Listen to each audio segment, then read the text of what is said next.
Saudi ജയിലിൽ കഴിയുന്ന കോഴിക്കോട് സ്വദേശി അബ്ദുൾ റഹീമിന്റെ മോചനം ഇനിയും വൈകും. മോചന ഹർജി പരിഗണിക്കുന്നത് റിയാദ് കോടതി മാറ്റിവെച്ചു. ഇത് 7ാം തവണയാണ് ഹർജി മാറ്റിവെക്കുന്നത്. AK അഭിലാഷ് വീണ്ടും മാറ്റിവെച്ചു അല്ലേ?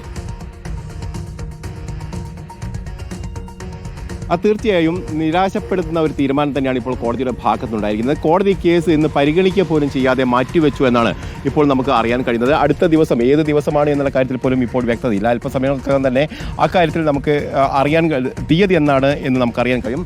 നമുക്കിതായി ഞാനുള്ളത് റഹീമിൻ്റെ വീടിന് മുൻവശത്താണുള്ളത്. കാരണം അവരുടെ സഹോദരനടക്കം അവിടെയുണ്ട്, ഉമ്മയടക്കമുള്ള ആളുകൾ അവിടെയുണ്ട്. പക്ഷേ ഇത്തരത്തിലൊരു അവസ്ഥയിൽ നമ്മളോട് പ്രതികരിക്കാൻ കഴിയില്ല എന്നവർ പറയുന്നു. കാരണം ഏത് രീതിയിലാണ് ഈ കേസ് മുന്നോട്ട് പോകുന്നത് എന്നുള്ള കാര്യത്തിൽ അവർക്കും സംശയമുണ്ട് എന്നുള്ളതാണ് പ്രധാനപ്പെട്ട കാര്യം.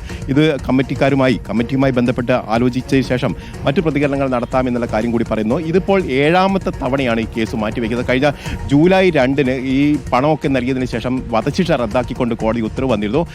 സാധാരണഗതിയിൽ അടുത്ത സിറ്റിങ്ങിലോ അല്ലെങ്കിൽ 2ാമത്തെ സിറ്റിങ്ങിലോ ഇത്തരത്തിലുള്ള മോചന ഹർജി വന്നു കഴിഞ്ഞാൽ അത് പരിഗണിക്കുകയും ആളെ നാട്ടിലേക്ക് തിരിച്ചയക്കുകയും ചെയ്യുകയാണ് കീഴ്വഴക്കം. പക്ഷേ ഈ കേസിൽ കൂടുതൽ കാര്യങ്ങൾ പരിശോധിക്കാനുണ്ട് എന്നാണ് ഇപ്പോൾ കോടതി വ്യക്തമാക്കിയിരിക്കുന്നത്. കഴിഞ്ഞ 15-ാം തീയതി കേസ് പരിഗണിച്ച ആ ഘട്ടത്തിൽ തന്നെ കോടതി പറഞ്ഞത് ഇത് സൂക്ഷ്മമായി പരിശോധിക്കേണ്ടുന്ന ഒരു കേസാണ് എന്നാണ് പറയുന്നത്. ഏതായാലും അത്തരത്തിലുള്ള സൂക്ഷ്മമായുള്ള പരിശോധനയ്ക്കിലേക്ക് കടക്കുന്നില്ല. അതോടൊപ്പം തന്നെ കേസ് പരിഗണിക്കാതെ തന്നെ മാറ്റിവെക്കുന്നു എന്നുള്ളത് ഒക്കെ ആശങ്കപ്പെടുത്തുന്ന ഒരു കാര്യം കൂടിയാണ് എന്നുള്ളതാണ് പ്രധാനപ്പെട്ട കാര്യം. കാരണം 35 കോടി രൂപ ഇതിനകം തന്നെ സൗദി ബാലന്റെ കുടുംബത്തിന് നൽകി കഴിഞ്ഞിട്ടുണ്ട്.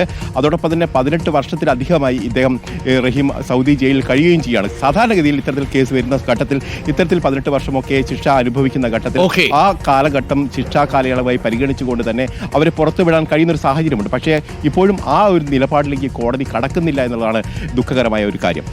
സങ്കടകരമായ കാര്യമാണ്. റഹീമിന് വേണ്ടിയിട്ട് ബ്ലഡ് മണി കൊടുത്തിട്ടും മോചനം വൈകുന്നു.